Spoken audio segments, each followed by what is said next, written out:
Zany hoe zany saina iraisam-pirenena mikasika fiompiana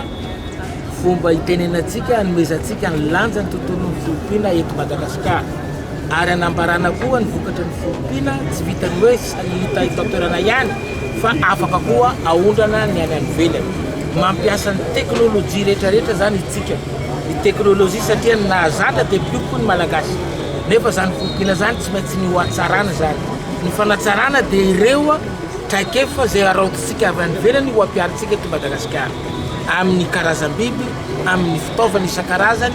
ary amin'ny teknika fiompiana koa zany zay mahatonga anazy hoe saina iraisam-pirenena fantatsika amin'izao fotoana izao ny fitondrana amin'izao fotoana izao dia manosika ny tanora hiditra amin'ny sehatra fandraharana ary ny malalaka dia malalaka indrindra ary afaka mampiasa olona betsaka ny tontolon'ny fambolena sy ny fiompiana no resana eto androany ary zay no mahatonga anay ahoana no ahafahan'ireo tanora navita fianarana tsy voatery navita fianarana amin'ny lafin'ny fiompiana ihany na amin'ny navita fianarana ka mbola miandry asa hafa dia afaka ho fanina zany ho tonga hisehatra anaty tontolon'ny fiompiana misy tosika zany ahafana manohana tosika ara-teknika zany ny accompagnement rehetrarehetra ary afaka koa zay manome le toromarika torohevitra hoe inona ny tokony hoeto vitany ny tanora tsirairay manerany Madagasikara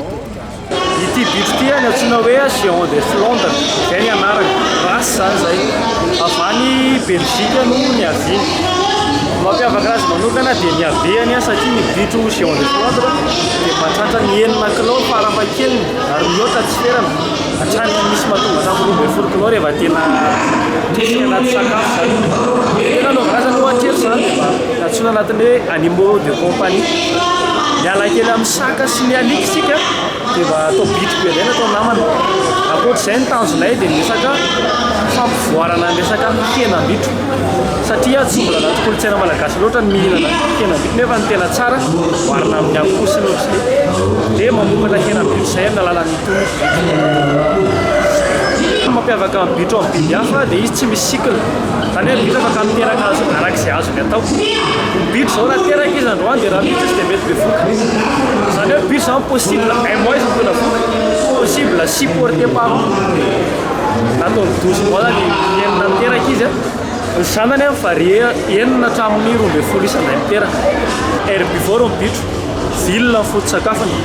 akoatran'izay zay manome granulé namboarinay manokana spécial ho ana bitro formulation ana Provence zany fanampy sakafo fa vilona akoatr'izay misotro rano tokony bitro ho an'olona zay mbola tsy mahafantatra no bitro zany tsy tena misy aretina be tsisy vaksiny atao fa ny traitement misy ataonao fotsiny dia resaka odikankana zany ataonao ara-dalàna